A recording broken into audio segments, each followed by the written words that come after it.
Leading and carrying the prisoners through the dark streets to the West Las Vegas Plaza, the mob halted at the windmill at the center of the plaza, the hanging windmill, and dragged the three up to the windmill platform, the ropes still around their necks. The nooses were adjusted, and the other ends of the ropes looped up over the beams in the windmill superstructure. The three were asked if they had anything to say before being hanged.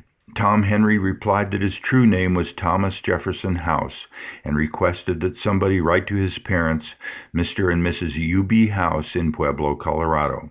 "Boys, it's pretty rough to be hung, but I wish someone would write to my father and mother," he said. "I will stand the consequence and die like a man." James West said only that his real name was James Lowe, although it was determined later that he was Anthony Lowe, from Kansas. James Dorsey said nothing of his background, declaring that he had not a friend or relative in the world. West, suffering from his wounds and shivering in the cold, was selected to be the first to pay the penalty. When he began to whimper, Henry turned to him and said, "Jim, be still and die like a man." "Boys, you are hanging a mighty good man," West said, regaining his composure. His last words before he swung up in the air were, "Please button up my pants." At that moment, according to some of the reports, Joe Carson's widow, who was in the crowd, picked up a rifle and began shooting at the three victims. General gunfire then erupted as the mob followed her lead. Tom Henry, falling to his knees in the ensuing hail of bullets, crawled to the edge of the windmill platform, pleading, "Boys, for God's sake, shoot me again, shoot me in the head." It was about this same time, according to Miguel A. Otero in his book My Life on the Frontier, that the hanging windmill claimed yet another victim. Otero, a Las Vegas pioneer who served as governor of New Mexico from 1897 to 1906, identified this victim as a cowboy visitor named Beckworth, who enjoyed demonstrating his skills at handling a pistol. While twirling his pistol in his hand before an admiring audience, the gun went off and killed a man standing behind him. Beckworth apologized, saying it was just an accident. He resumed his pistol twirling, and the gun went off again, this time killing a woman standing in the doorway of her house just across the street. Again, Beckworth apologized, saying it was just an accident. Officers quickly arrived on the scene and hauled Beckworth off to jail. He was found hanging from the windmill the next morning, Otero said, with a placard hanging from his neck which said, "This is no accident." A Taos jury convicted Martinez of murder in the death of Julian Trujillo, a blacksmith, a murder described by the New Mexican at Santa Fe as revengeful, vindictive, and wanton.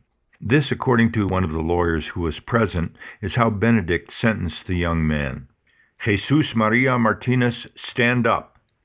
Jesus Maria Martinez, you have been indicted, tried, and convicted by a jury of your countrymen of the crime of murder, and the court is now about to pass upon you the dread sentence of the law.